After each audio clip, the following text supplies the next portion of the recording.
It's a Simpson door, isn't it?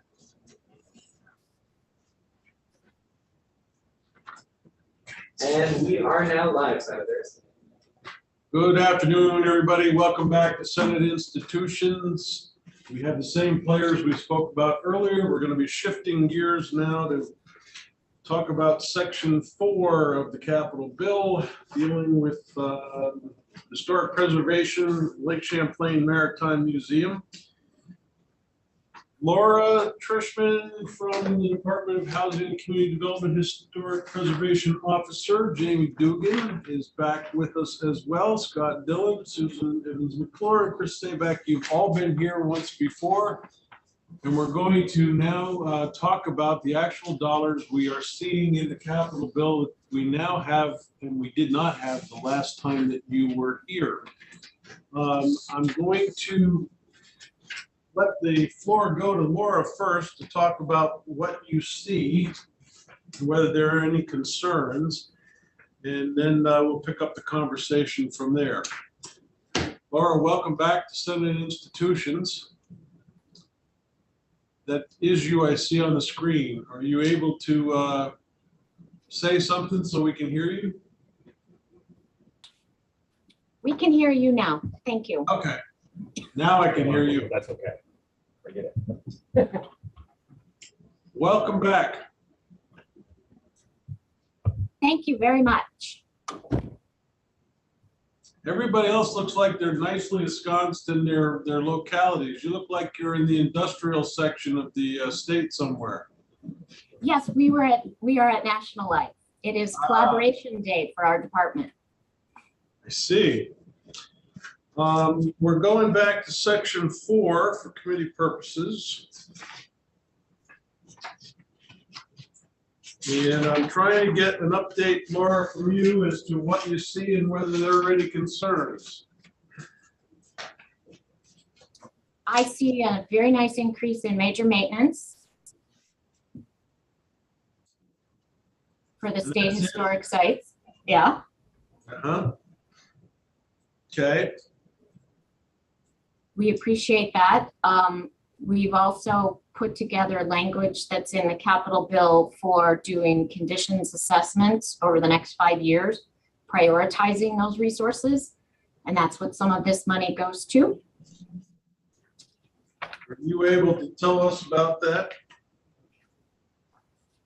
So since Jamie Duggan, who's with me here, has come on board as Director of Preservation, we've been able to really dig in and identify some of our major problems, being Bennington Monument, the Justin Morrill drainage issues, and the New Haven Depot having to be relocated. We prioritize studying and assessing the conditions of those properties. And now we're recognizing that the allotted $350,000 is woefully below what we need to address the major maintenance issues and the ongoing day-to-day maintenance of these properties. So to justify further increases and ongoing increases, we're going to be doing conditions assessments. So BGS already does conditions assessments and helped us with those a couple of years ago, but those are more for the stabilization of a building, regardless of its age and its HVAC systems and its operating systems. So getting a report back that tells us the windows at the Justin Morrill house are historic and need to be replaced is not a useful document for us. But it was useful so that we understood the age and the replacement needs for some of our mechanical equipment. And so we want to make sure that we get a preservationist on board to help us with these conditions assessments. When you talk about a preservationist on board, you're now talking about operational expenses. Are you thinking that that is going to come from this fund? It will be contracted because we do not have the staff, and we also want to make sure that we're able to address the significant features of each of the resources, such as a barn from the 1790s. We want to make sure we've got a timber framer. So we will be contracting all of this out with the assistance, as always, of BGS. Does that funding come from this fund? I guess is what I'm saying. Yes, it would start that, yes.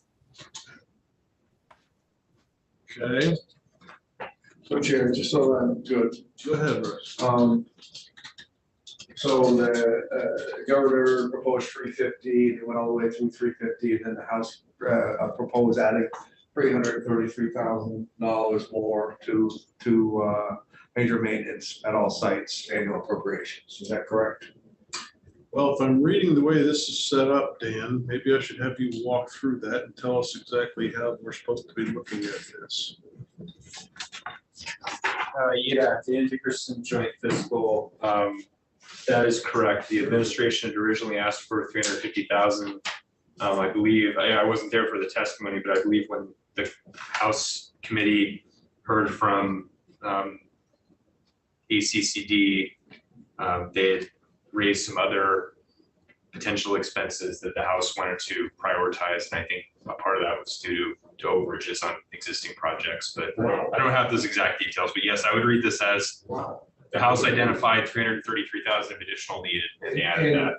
Being unfair to you to ask you, but do you know what that was? Do you know what the overages were that they were looking for? I don't have those specifics. Let's double what they had. Right. The overages ended up being the New Haven Depot that we put $130,000 into the relocation preservation prep. The Justin Morrill Save America's Treasures drainage project that needs a match of $280,000. And all of the work that is needed at the Calvin Coolidge State Historic Site, specifically the Boyhood Home, the Summer White House, and the Homestead, that reaches $650,000. So we ended up with a shortfall of $482,000. I think the House backed that down to 333, which is fine. I never got that much. I mean, that's We amazing. can spend that. I'm sure you can. Yeah. That's a lot of money. I can't believe they doubled it. What was the 664? What was that expense that you guys had, the 660,000? 650,000 was for the Calvin Coolidge Historic Site. Are there any private donations on that? No? Any private money on that? No. No? Wow. Okay.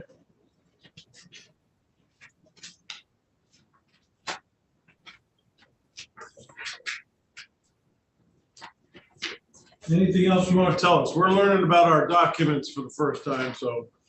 Understood. Understood. Yes. So we're still working off of funding from the last 3 years. We have most of it encumbered and spent for fiscal year 21. We have about $100,000 left from fiscal year 22 and are now moving into spending the money from fiscal year 23. We did not expect to pay out $130,000 for New Haven Depot, but that was our building and it has been saved and preserved. So I think that was money well spent.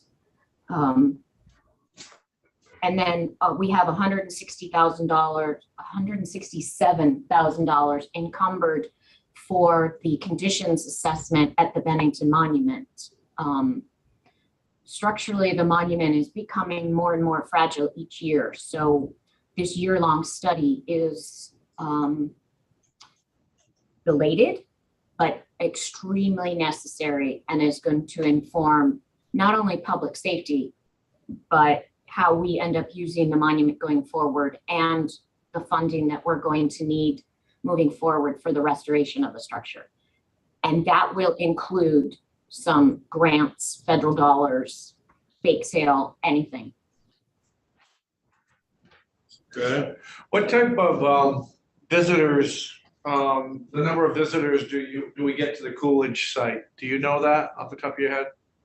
The Coolidge site brings in about 15,000 people annually. It is our second most visited site. It is an entire village. We own everything in the village except the church, which is owned by the Calvin Coolidge Presidential Foundation. And does the foundation have any money? I don't know. Yes. They do a great deal of outreach and education. They bring a good number of students, teams and such to the historic site, particularly around the July 4th celebrations, which are the president's birthday. Well, who else contributes money to the Coolidge site other than the state of Vermont? We get very small donations of probably $500 to $1,000 periodically. But otherwise, at this point, we are not collecting money from any other sources. And why wouldn't there be any federal dollars available for something like that? So the federal grants that we're allowed to go for, we can carry one historic preservation Save America's Treasures grant at a time. And we have that over at the Justin Morrill property right at the moment because of the severe drainage and moisture issues we have with that historic property. I think over the past year, we've been able to uncover and really study, climb all over, actually even get stuck on the roof in a few instances at the Coolidge site to understand what we're looking at. And as we start to take apart the layers of the onion, we're seeing more and more issues.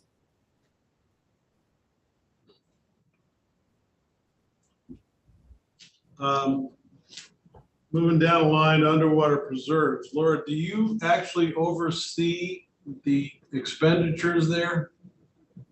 The underwater preserves are a grant program that we put out, and typically the Lake Champlain Maritime Museum is granted that project. So yes, we oversee all of the funding and expenditures for that program. Susan, can I shift over to you for a moment and ask, what is it that you require for the preservation, for instance, of one underwater entity? Yeah, thank you for having, I think I just froze. Thank you for having me. I'm Susan, for the record, I'm Susan Evans-McClure of Lake Champlain Maritime Museum. We estimate that it depends on the size of the preserve. It's between size, location, complexity. It's between $3,000 to $5,000 a year per boat is what we're talking, per site is what we are talking about. Okay. We had a rather raucous conversation after you were originally here with some of the folks on Lois McClure. Is there any conversation that's happened between you and those folks since? I have not personally spoken to them. I will say that our board and staff are still committed to sticking with the plan that our board approved on how to manage our privately owned asset for our private museum. We really do think that, I'll just say that our mission at Lake Champlain Maritime Museum is really to inspire. It's to inspire people to learn from the past and build together in the present and really make a better sustainable future for everyone. And our plans for the replica boat that I laid out in my testimony a few weeks back are helping us to meet that mission with the public. And it's something we're really committed to. I think our focus on accessibility with our new exhibit that will use pieces of the boat is going to be a new way for people, all people, to experience this incredible history. And we think it's the best path for the boat and the community and for the public. Okay, so if those people reached out, would there even be an entertainment of the conversation? Of course, we're always open to listening to ideas and suggestions that people have. We have talked with people who testified on that day. The suggestions that they've made to us are not feasible, and we're continuing to engage in dialogue with them about suggestions that are feasible. At this point, the people who testified in that committee are not associated with the museum, and they are not intimately aware of the finances or the management responsibilities of the boat. So that's, we're prioritizing what the museum knows to be best for the public and for the boat. Okay. Russ? If, not to really dive deep into that, but if monies was to become available to buy that boat from you, is that boat for sale? So our board has discussed this, and we'd be really open to working with a partner who is willing, has the financial and management responsibility to take on the project. That is something our board would be assessing and looking at the how they could manage it. Would they be able to manage it, and not just for the next few years, but for perpetuity and for the future? That would be, it would require a substantial amount of funding and substantial resources. And I will add that we have talked to many, many, many partner organizations, none of whom have said they have the capacity to do it. All of them have agreed with us that they love the boat. I love the boat. Our team loves the boat.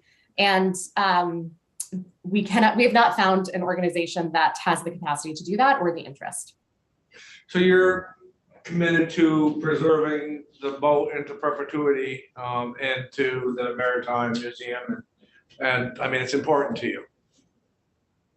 Which it ought to be. I mean, I'm just asking that. It's just, Yes. your goal for that boat isn't a cost analysis of just trying to figure out how to lessen your expense on it.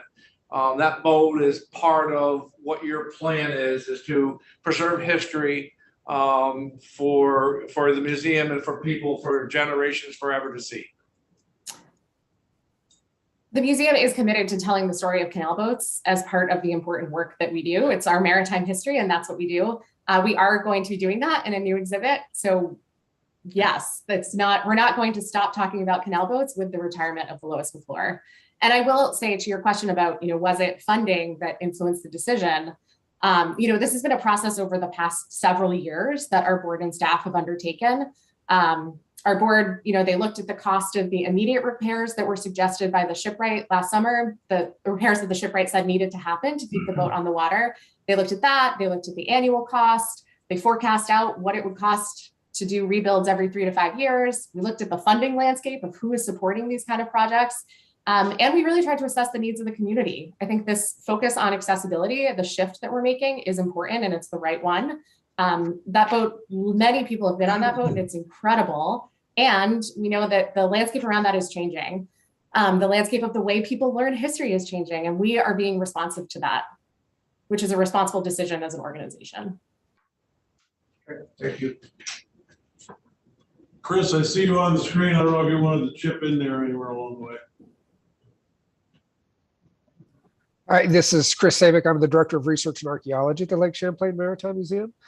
And I will just add that, of course, our commitment to continuing to study and interpret the canal era in the lake's history and in Vermont's history is instrumental to what we do. It's integral to what the Maritime Museum does and what our mission is.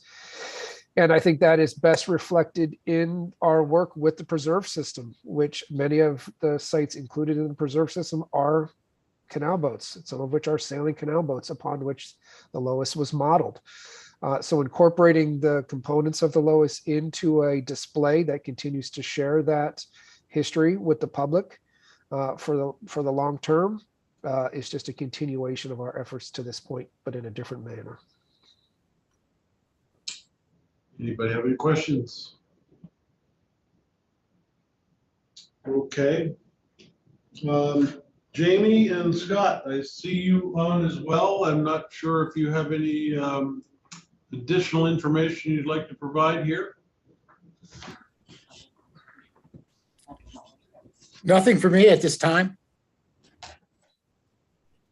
That was easy. Hi, this is Jamie Duggan, for the record, Director of Preservation, State Historic Sites.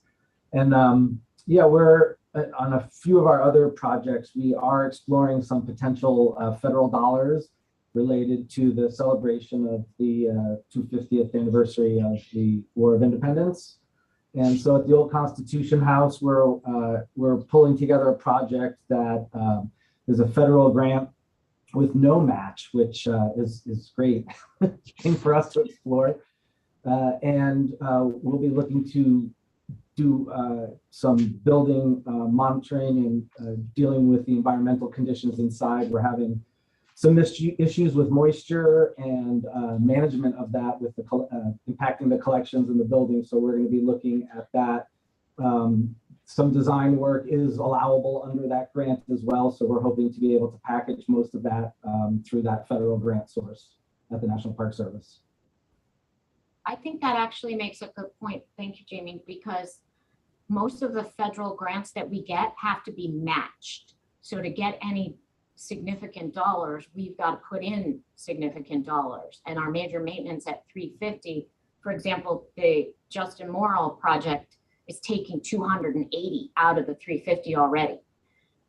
So that's why this 250th grant is perfect for us because it doesn't require a match. But this is unusual for the federal dollars through the Park Service. Laura, are you involved at all in the Dinah Monument scheduling this summer? Yes, sir, I am. Is there like a coordinated committee for that? It is being headed up by Judy Hayward, who is the applicant for the marker and owner of the property where it's going to be located. Okay. The marker has arrived. She's here in Montpelier. We're trying to figure out how to get her down there in time for events, which you will all be invited to. Would like that invitation very much. Anything else you guys like to tell us? See nobody chomping at the bit. Well, thank you all very much for returning to Senate institutions. I have no idea where things are going to end up with in this bill. We've got a lot of work to do in front of us, but we appreciate you coming back. Very much so. Thank you. Thank you Thank very you. much. Thanks for your continued support. Thanks, everyone. Thank you. Take care. I don't know. Eric, want to chip in anywhere? We're gonna talk about building communities grants next. We are going to do that, but I don't have you down until 3 o'clock. Unless you can muster a whole lot of people real Well, quick. Laura is one of them, so Oh, she's still around. okay. I'm sending out an email to everybody right now. Don't go anywhere, Laura. Yeah. Stick around. Laura and I I'm can sticking lead in around that. and I'm getting Caitlin. Okay. Eric, you want to assume the official position? Sure.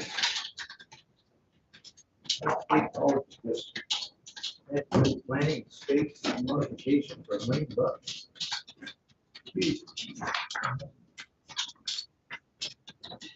We're gonna find out.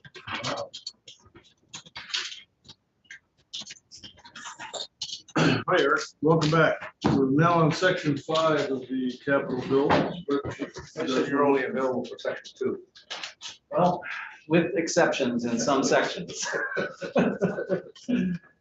It's true. So, for the record, my name is Eric Kilcorn and I am Principal Assistant at Buildings and General Services, and one of my privileges is to share an office with Judy Bruno, who runs the Building Communities Grants Program for our portion of the bill. And as she is wonderful but somewhat camera shy, and let's take this off here, I will. I am here to review the building communities grants that BGS administers. So there are no changes from the governor's recommend or from the prior year. We're pretty much stay the course here. I think last time I was in, we kind of went through the different grants and looked at where the money had landed in the last round of grants. So you know that this is funding for projects that show a lot of community support. It's last money in. It requires a 50% match. So this is a way of countering what was once known as the deli section in the capital bill, where money used to be appropriated to towns based on the charisma of individual members of the body. And now there is an actual proper grant award That's how all process. those monies went to Colchester and Trinity. I think mostly they went to wherever Vince Luzzi wanted to go. Got big shoes to fill there, Russ. Why do you have to run it? And the other thing that I think is important to note about these is the best way to reach potential grant applicants is when you are at town meeting or out campaigning to remind your constituents that this opportunity exists. Because I know people probably come to you all the time and say, hey, you know, we're pulling together funding for a senior center, or we need a new floor in the Grange, and these are the kinds of projects that get supported. I see, you know, monkey bars in the park and gazebos, and you know, even some, you know, weatherization projects or ADA work in different public facilities, and then the regional economic development grants come through folks like NVDA, where the town is in support of redeveloping a building to help a downtown business expand, or, you know, the idea is we're creating jobs and generating economic activity in the municipalities. And this is one of the few situations where it's acceptable to grant capital funding to a non-government entity because of the way this program is structured. So all we ask is that you let us continue to stay the course. We did increase the funding levels in this year's governor's recommend because there was so much demand. We usually get about twice as many applications as we have money to grant. So often what we will do is, you know, we try to distribute it around the regions equitably. And then if everyone doesn't necessarily get everything that they're asking for, we at least try and get them enough to keep things moving. So. Sound drinks. Eric, so one of the things I've really learned a lot, because I was on the town select board, is that, you know, the projects like fixing a town hall or heating system at town hall, or you got the bandstand that needs work and all that stuff. Who's the advocate in the state for the towns? Is it the league? Is it, as far as, because there is a lot of money that becomes available, that a lot that you just don't know about. So is it the city leagues and towns that, as far as the advocate for, well, maybe you need to go here and search for this money or whatever? I think you might want to talk to Ted Brady about that, but I think that's a fair assumption. I mean, the league, you know, they do newsletters and outreach that will highlight things like the Vermont Local Roads Program or Better Back Roads, and, you know, different opportunities for grant funding. But again, also just, you know, being a conduit to your constituents can be really helpful too, especially in the current climate, because there's so much grant money flying around with what's coming from Washington. You really do need a scorecard to figure out who's playing at this point. It's gonna dry up at some point. Yeah, I think the greatest risk is that we don't have enough buckets to catch it in. It's gonna soak into the ground. But, You involved at all in the Yellow Barn project at Hardwick? Yellow Barn, I'm not familiar with that one. Okay. Well, it's a huge yellow barn on Route 15. It was Greensboro Garage for It years. used to be Greensboro Garage, but Tim Nesbitt sold Should be it. a red barn, not a yellow barn. Come on. I know they're trying to Let's make figure it out what different. they're doing, whether anybody's contacted the state or not. But I know Yeah. Mark is interested in trying to Yeah. turn into something. Again, just to emphasize, this is always the last money in, so projects really need to be at somewhere around 80% or 60% of what they're trying to do, and be prepared to match what we're doing. Also, just another note with the economic development grants, we require at least a rudimentary business plan so that we're not just throwing money at an idea, but actually having them do some homework. But this is one of the easiest grant applications out there, and that was kind of the point of the program, to make it really accessible. So we get grants filled out practically in crayon sometimes, and that's fine as long as their numbers add up and we know that we're dealing with credible entities. We're happy to support them. And some of these programs belong to ag, and some of these programs belong to BGS. So just historic preservation grants, that would be Laura Barnes, I believe, or Laura cultural facilities. I think that might, I always forget which is which. Ag Fair is obviously ag-ish, but regional economic development, human services, education and human services subdivisions are BGS, and recreational facilities are BGS. I think cultural facilities grants may be the Arts Council that ultimately administers those. What kinds of examples have you got from human services and education? An example would be, and I'm not going to name names correctly, but just remember the types of projects. Like there was a dental clinic down in, I don't think it was actually Springfield, but I for some reason want to say Springfield or somewhere down there, that needed to install a new water pressure system for cleaning teeth in their dental chairs, and they would, go out and look for that. Or there was a retirement home in central Vermont that needed a backup generator because a lot of their people have CPAP machines and other things that you don't want to go down and it's power failure. So a little bit of infrastructure for a retirement home or a daycare centers that maybe want to fit up another room to make it usable, because a lot of these places are old houses and they just with summer camps that need a new sidewalk in front of the cafeteria or a handicapped access, little projects like that. And it's small stuff. The maximum award is $20,000 for any one project, and we really do a lot of $5,000 projects, child centers, daycares. There's a daycare down in Bennington, I think, that just needed a fence around the back lawn so they could make it a proper play area and not worry about the kids going out into the road. So the owner has to come up with 80%? Yeah, one way or another, and that could be through local fundraising or another grant. And for our part, they just have to be able to match our contribution. So if hypothetically there were a 16-room building built in 1870 that needs to have some lattice work done on the front porch, that's something the owner could actually apply for. Careful who gets that. Well, anyone can apply. It's up to the grant committee to decide if that's an appropriate expenditure. Right next to the post office. You gonna come to a coffee shop? But if that's a historic building, maybe you might want to speak to the SHPO. Yeah, maybe. I'd be happy to have you ladies chip in here. Laura, who do you have with you? You can't see that far.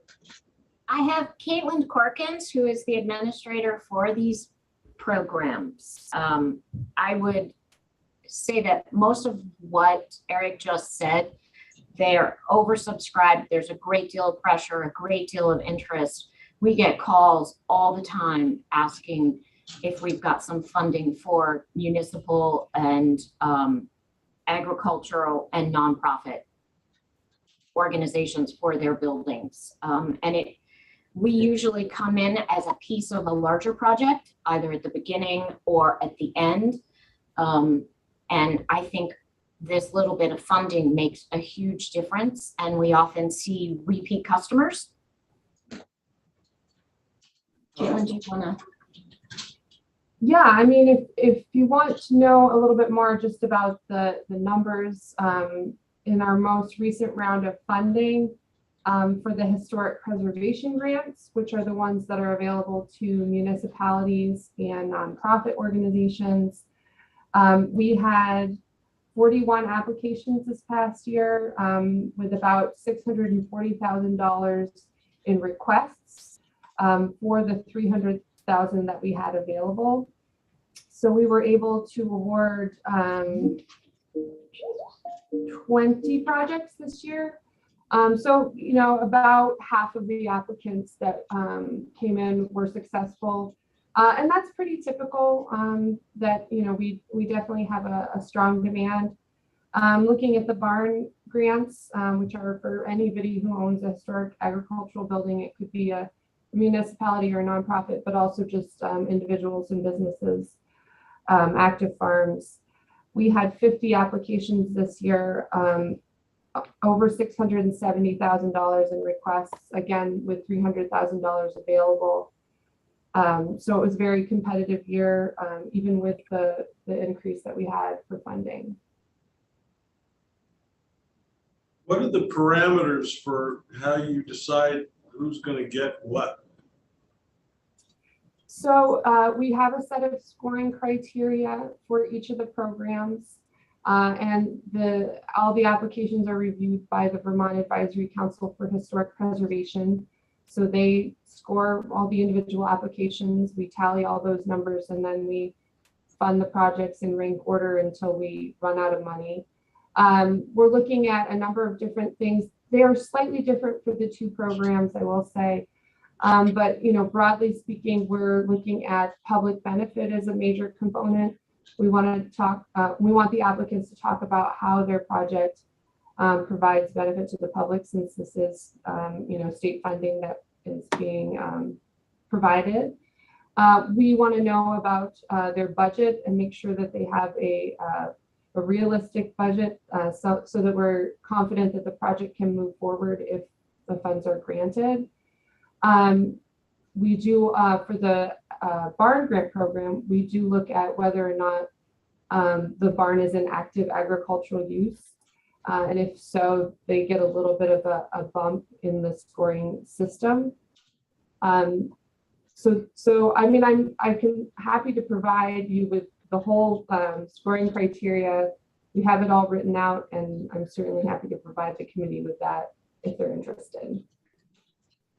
I appreciate the rundown. The amount of money that is listed here, did anybody make a press for more money from the governor originally in getting the recommendation?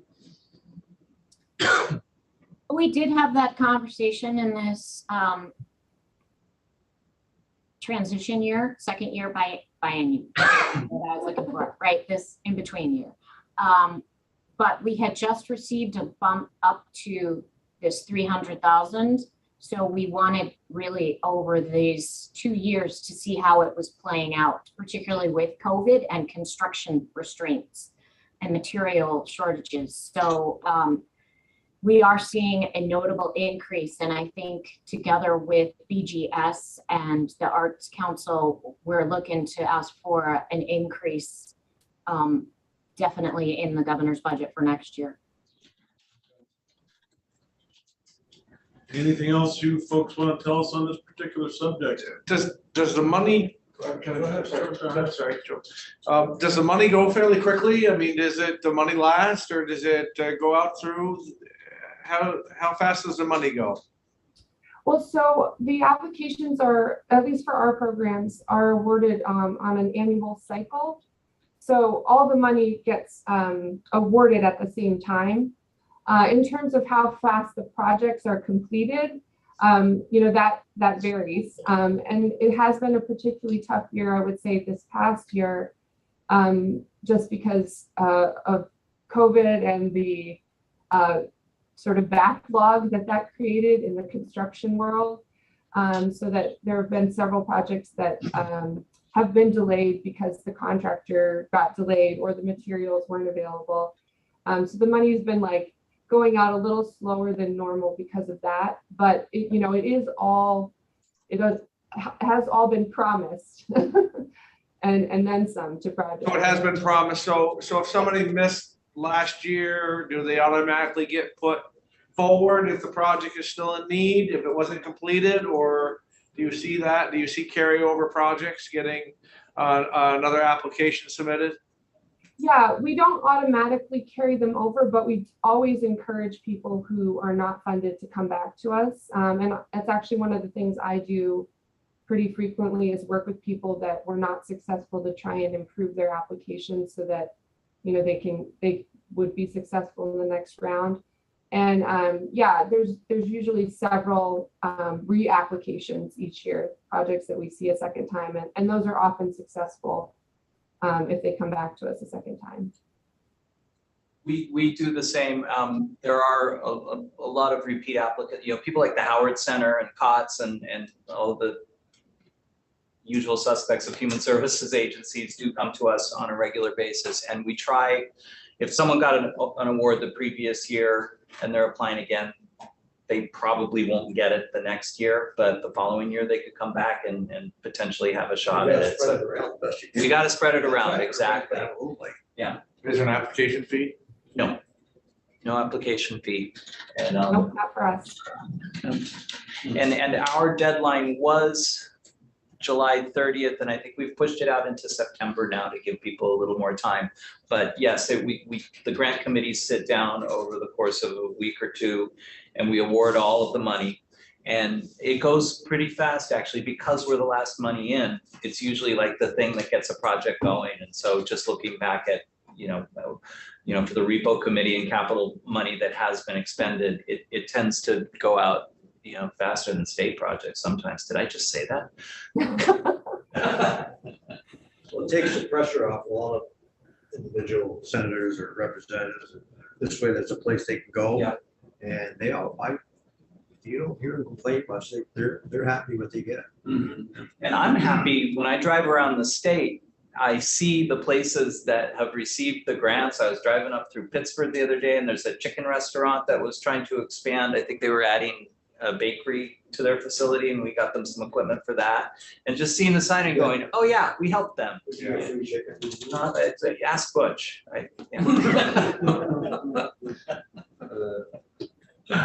All right. And Karen Middleman is also.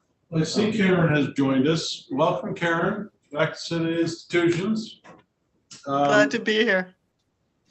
You're with the Vermont Arts Council, so how do you fit into this particular discussion? So the Arts Council manages the Cultural Facilities Program, which is one of the 5 programs we're talking about today.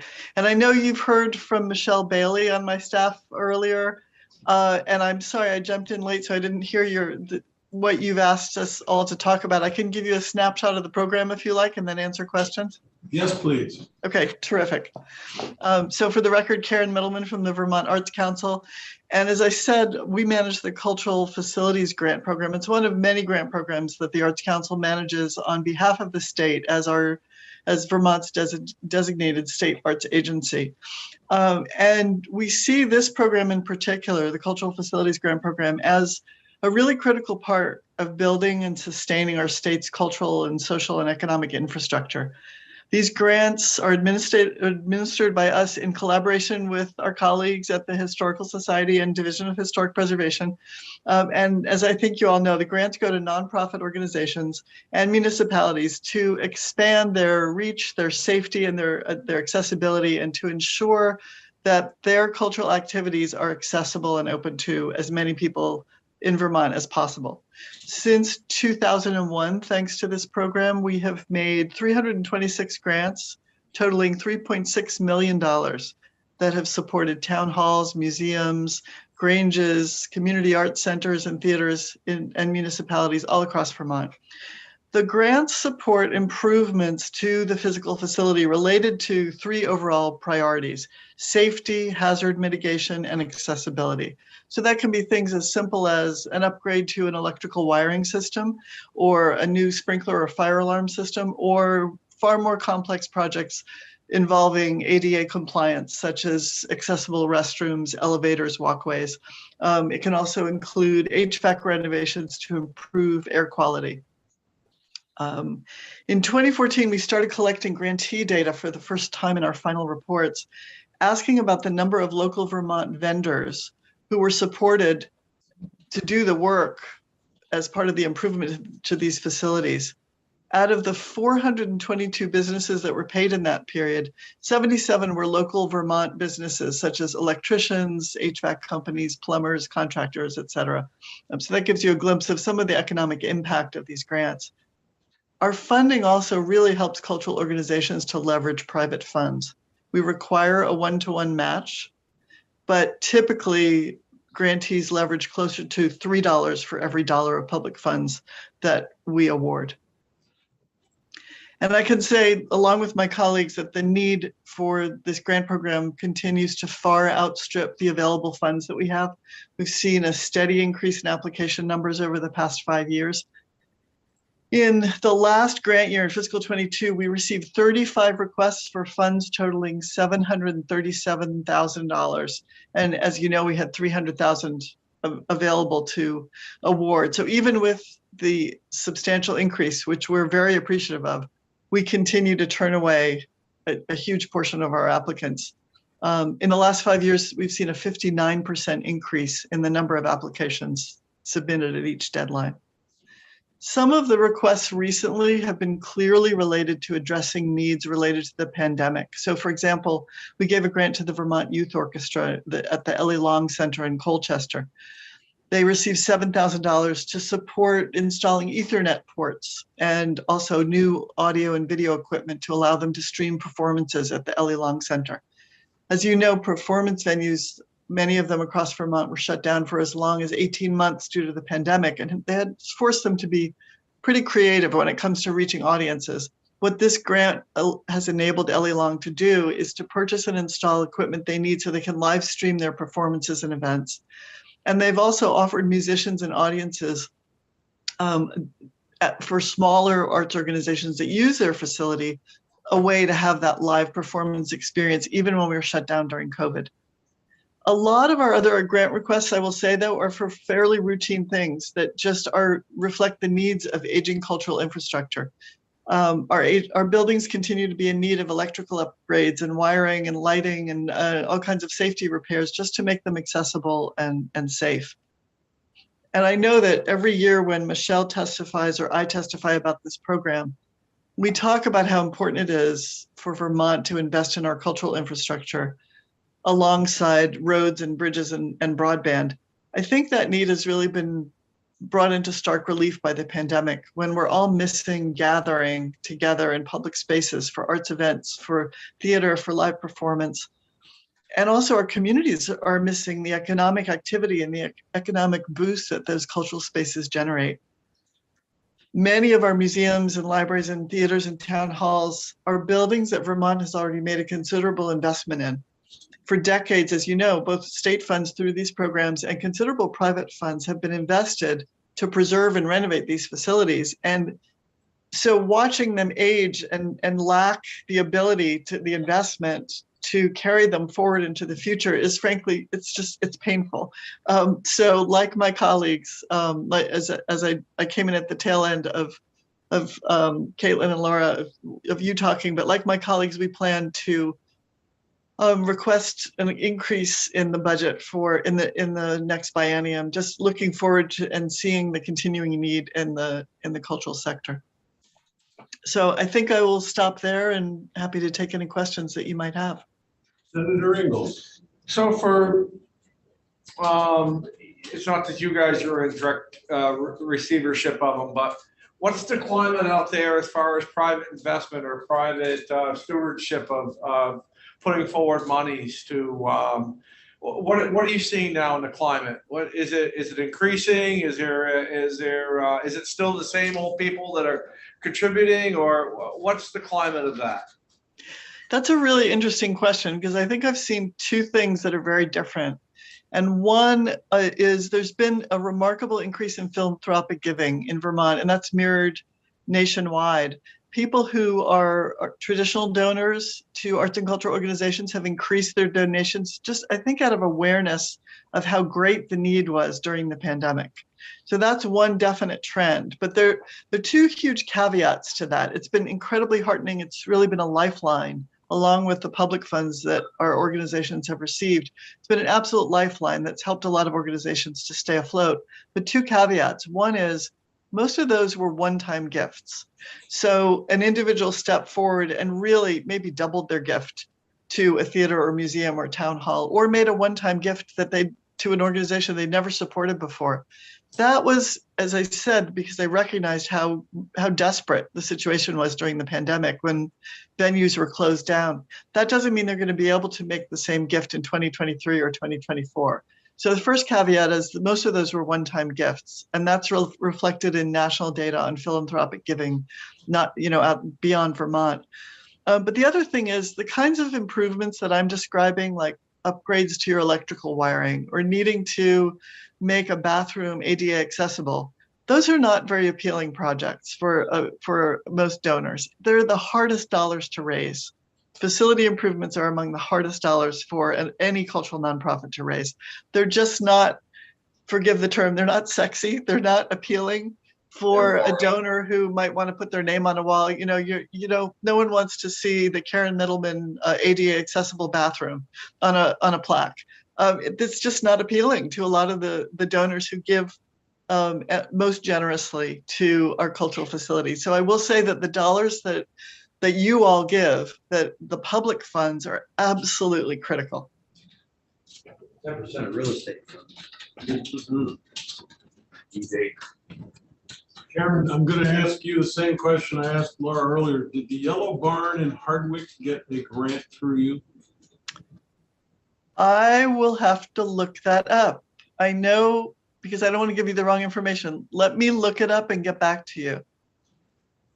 Okay. Because I know we've seen applications from them, but I don't want to give you the wrong information. So I will make a note and I'll get back to you on that. Okay. You had indicated an aging infrastructure component to this.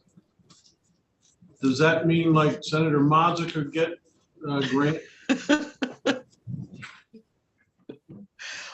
I believe it's true that Vermont has some of the oldest cultural infrastructure in the nation. Along with our housing stock, our cultural buildings are quite aging. And I'm not gonna respond to that other question. Okay. Well, thank you very much for the little tour around. Yeah, thank you very much. Eric? I just wanted to add one more piece that I've noticed, having participated in this for 3 or 4 years now, is one fun piece is you see all of these applications as a group and you see trends emerging.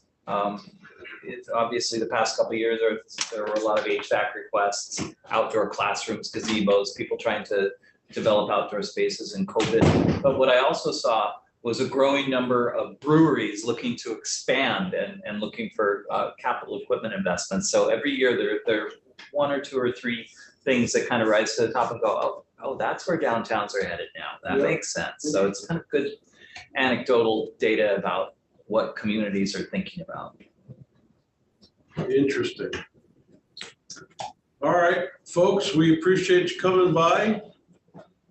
Good luck with your planned increase request for next year. Thank you. My Thank pleasure. you very much. Thank you.